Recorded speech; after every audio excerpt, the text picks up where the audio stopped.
KTS Tulsi now joins us here on Headlines today. Sir, appreciate you joining us. The allegation, sir, and what it turns out right now is that there are clear changes that have been made after getting clearance from the Environment Ministry. Perhaps the Supreme Court is then right that it can cancel a project if norms have been misused and bent.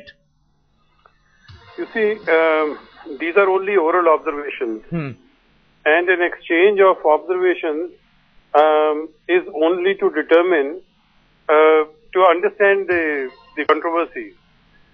So all kinds of questions are put to the council. Okay. That doesn't mean that the court has made up its mind. The court is only saying that whether the nuclear power plant is fully equipped to withstand or not, the government should be fully satisfied. And they say that if we find that the safety has been compromised, or if we are not satisfied with the safety measures that are adopted, then we can. So it's not either indicative of the opinion formed by the court. Okay.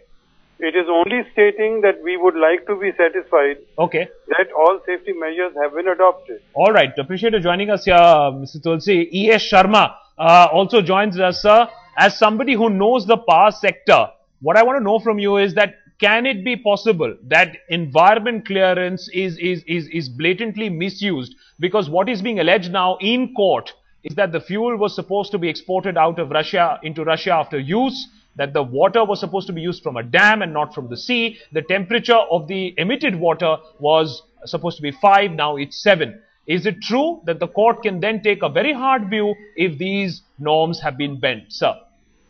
To the best of my knowledge, the environment clearance was given long ago on the basis of certain conditions which have undergone a lot of alteration, change. So in my view, the environment clearance given at that time is not valid. I think a fresh public hearing should be conducted and environment impact assessment should be carried out. Now, the second important point is that the spent fuel conditions have changed. So this also should be taken into account while doing such an analysis. And another important issue is that the National Disaster Management Authority, which is a statutory authority, chaired by the Prime Minister, they have issued very clear guidelines on disaster preparedness up to 30 kilometers around the site. Yes. To the best of my knowledge, no disaster management plan is ready. The local authorities, the public, they are not taken into the loop.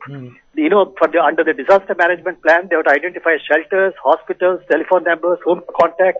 That kind of preparedness is not there. So basically the Nuclear Power Corporation, in my view, should conduct a risk analysis on the basis of a worst case scenario, taking into account the Fukushima kind of disaster. I don't think they have done it, such a detailed analysis. And then that should be used and simulated, and then they must prepare the disaster management plans on that basis. Mr. Sharma, I appreciate the fact that you've elucidated so many things that need to be done at this point of time. A fresh public hearing, another round of clearance, an exclusion zone, and I know how important that is because I was there in Chernobyl last year, and perhaps something that we should learn really from past disasters. But sir, that is of course supposed to be done. What will the court do, sir?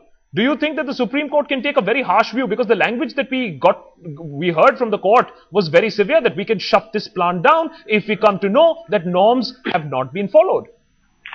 See, Article 21 of the Constitution, which is a fundamental right for the citizen to, right to live. I think that is a very, very important one. I think the courts normally intervene in the context of that article. So probably from that point of view, that kind of a statement I think is extremely valid.